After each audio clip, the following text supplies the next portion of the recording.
আমি আপনাদেরকে আল্লাহ তাকওয়া অবলম্বন করার অনুরোধ জানাচ্ছি, যেই তাকওয়া অবলম্বন করলে যে কোনো বিপদ থেকে আল্লাহ আপনাদেরকে উদ্ধার করবেন।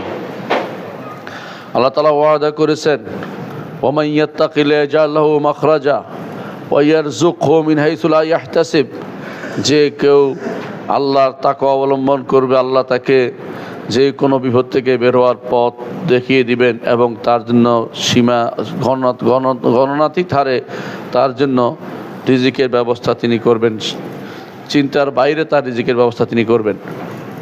আমরা আজ বেশিরভাগ মানুষ গুনাহে লিপ্ত হয়েছি রিজিকের চিন্তা করে শুধুমাত্র বেশিরভাগ মানুষ গুনাহে লিপ্ত হয়। আগামী দিন কি খাবো, পরে কি হবে ইত্যাদি। অথচ এই সবের গ্যারান্টি আমার আল্লাহ দিয়েছেন, যেই ব্যক্তি তাকওয়া অবলম্বন করবে তার রিজিকের কোনো কমতি হবে না। সুতরাং যে কেউ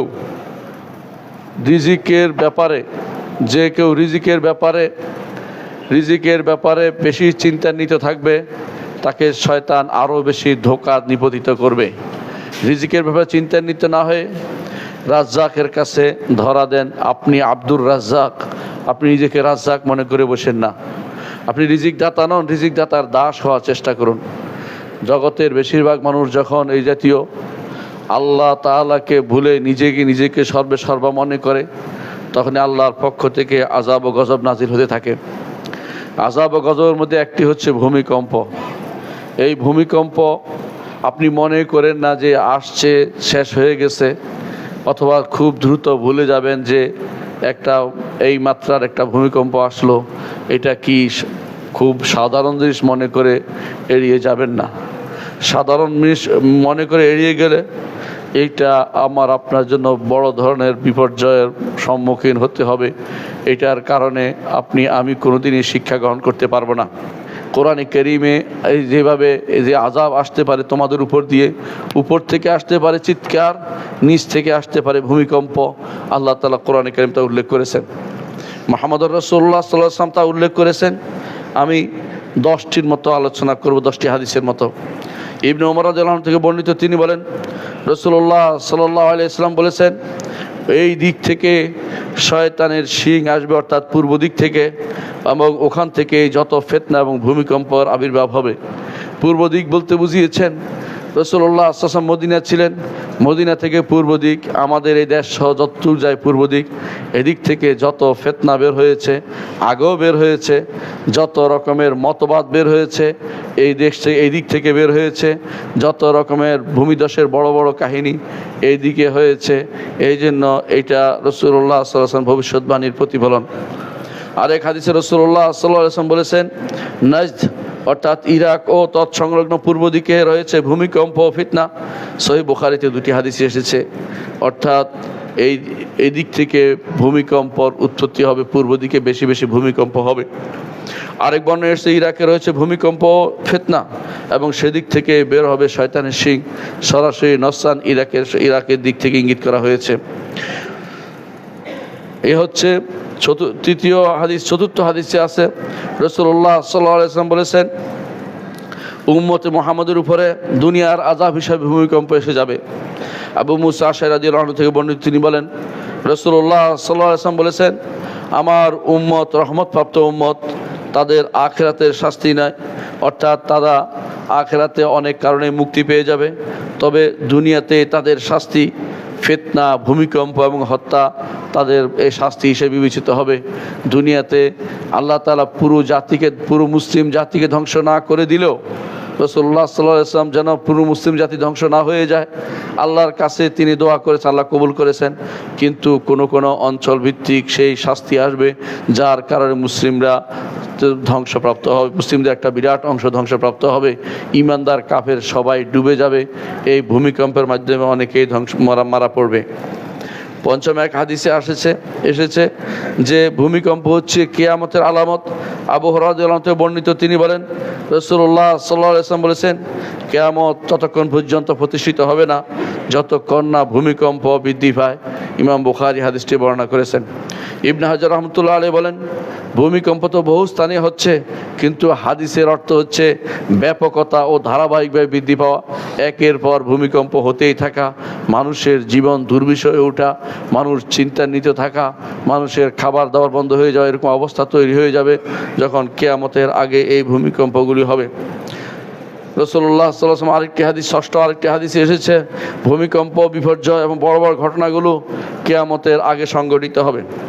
আব্দুল্লাহ ইবনে হাওয়ালা রাদিয়াল্লাহু আনহু থেকে বর্ণিত হাদিসে এসেছে রাসূলুল্লাহ সাল্লাল্লাহু আলাইহি ওয়াসাল্লাম বলেছেন, খেলাফত যখন পবিত্র ভূমিতে নেমে আসবে, অর্থাৎ খেলাফত যখন বাইতুল মাকদেসে চলে যাবে, এবং তখনই নিকটবর্তী হয় ভূমিকম্প, বিপর্যয় এবং বড় বড় ঘটনা, তখন কিয়ামত মানুষের কাছে খুব কাছে হবে। এই কথা মুহাম্মদ রাসূলুল্লাহ সাল্লাল্লাহু আলাইহি ওয়াসাল্লাম আমাদেরকে জানিয়েছেন। আরেকটি হাদিসে এসেছে কিয়ামতের আগে কিছু মৃত্যু হবে, প্রচুর মৃত্যু হবে, এবং সেখানে তারপর থাকবে ভূমিকম্পর বছরসমূহ। রাসূলুল্লাহ সাল্লাল্লাহু আলাইহি ওয়াসাল্লাম বলেছেন, তোমাদের মাঝে প্রচুর পরিমাণে মৃত্যু হবে, মুতান অনেক মৃত্যু হবে, তারপর আসবে ভূমিকম্পর বছরসমূহ। ভূমিকম্প হতে থাকবে, মানুষ অস্থির হতে থাকবে, সুস্থির হয়ে বসবাস করতে পারবে না।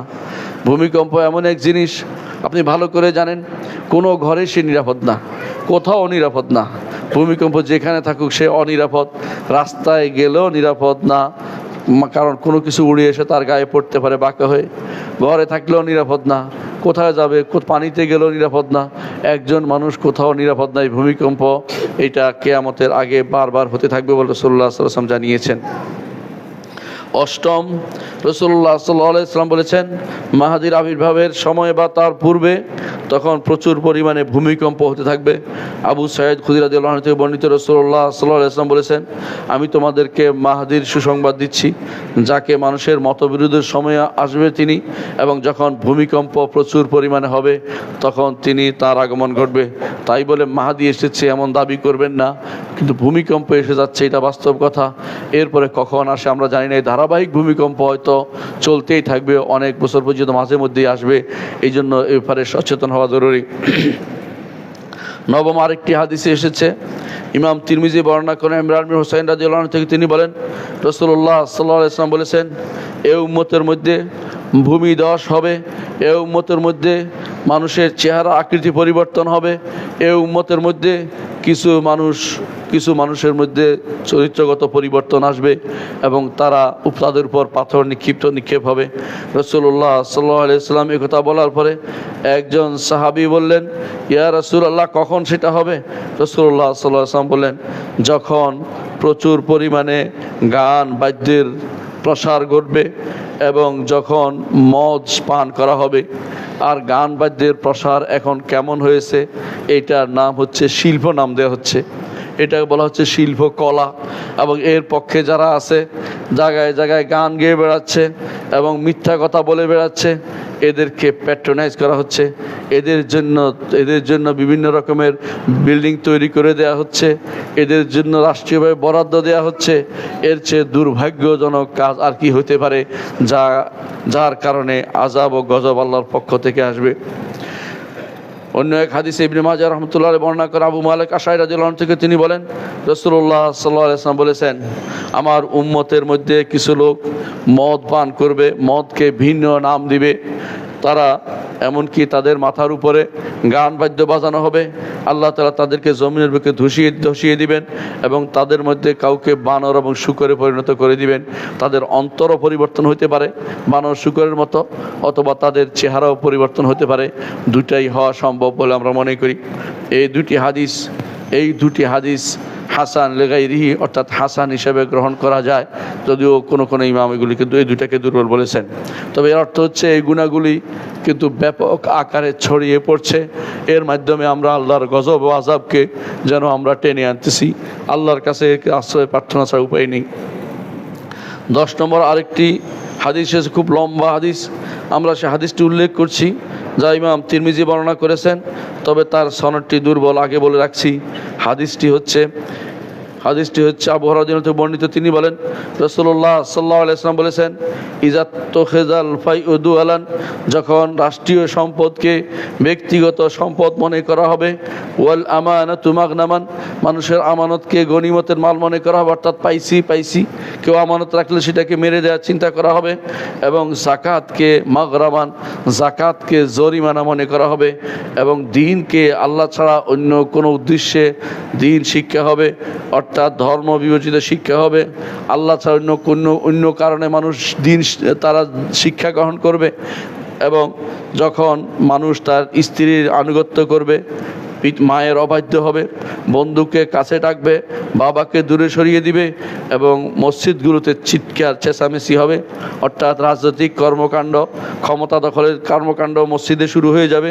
এবং সাদ আল কাবিলাতু ফাসিকুহুম, সবচেয়ে ফাসিক ফাজির, সবচেয়ে নিকৃষ্ট লোকেরা যখন তারা মানুষের প্রতিনিধি হয়ে সংসদে যাবে, অর্থাৎ মানুষের প্রতিনিধি হিসেবে বিবেচিত হবে এই মানুষগুলো।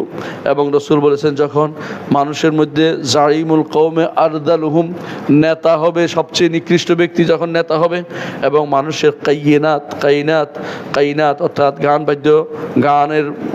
নর্তকীদের প্রাদুর্ভাব হবে, মাআজিফ, এবং গান বাদ্য বেড়ে যাবে, ওয়াসুরে বাতিল খুমুর, এবং মদকে পান করা হবে, এবং উম্মতের পরে যারা আসবে আগের লোকদের তাদের কোনো সম্মান দিবে না, সাহাবা ইকরামের সম্মানের বাইরে চলাফেরা করবে, সারা সম্মান দিবে না। তখন তিনি বলেছেন, ফালিয়ার তাকিবু ইনদা যালিকা রিহান হামরা, ওই সময় অপেক্ষা করো লাল একটি বাতাসের, অর্থাৎ এক বড় ধরনের আযাবের, ওয়া জালজালাতান, এবং ভূমিকম্পের অপেক্ষা করো, ওয়া খাসফান, এবং মানুষের মধ্যে ভূমিধস হবে, ভূমিকম্প এবং ভূমিধস হবে, ওয়া মাসখান, এবং মানুষের চেহারা পরিবর্তন হবে, ওয়া কাদফান, তাদের উপর কোনো কিছু নিক্ষিপ্ত হয়ে তারা মারা পড়বে, ও আয়াতিন, এমন কিছু নিদর্শন আসবে, তাতাবাউ, যেগুলো একটার পর একটা আসতে থাকবে, কানিজাম বালিন কুতা সিল্কু বা তাতাবা, এমন একটি গলার হারের মতো যা ছিঁড়ে যাওয়ার পরে অনবরত তার দানাগুলি পড়ে যে থাকে, সেভাবে একের পর এক পুঁতির মালা থেকে সেগুলি ছিঁড়ে যায়, সেভাবে সেগুলি পড়তেই থাকবে। হাদিসটি ইমাম তিরমিজি বর্ণনা করেছেন, তবে এর সনদ দুর্বলতা আছে, রুমাইহ নামক মাজহুল বর্ণনাকারী রয়েছেন। তবে আমরা উদ্দেশ্য হচ্ছে এই কাজগুলি আমরা এখন দেখতে পাচ্ছি, এই কাজগুলি আপনি হুবহু দেখতে পাবেন বর্তমান অবস্থা। এই সময়ে এর অর্থ হচ্ছে এগুলির কারণে আল্লাহ মানুষকে আযাবে এবং গজবে নিপতিত করেন। বিশেষ করে এই যে ভূমিকম্প আমাদের কাছে এসেছে, সেগুলি এই কারণগুলির বাইরে কোনো কারণ নয়, এগুলিকে আমাদের জানতে হবে এবং বুঝতে হবে।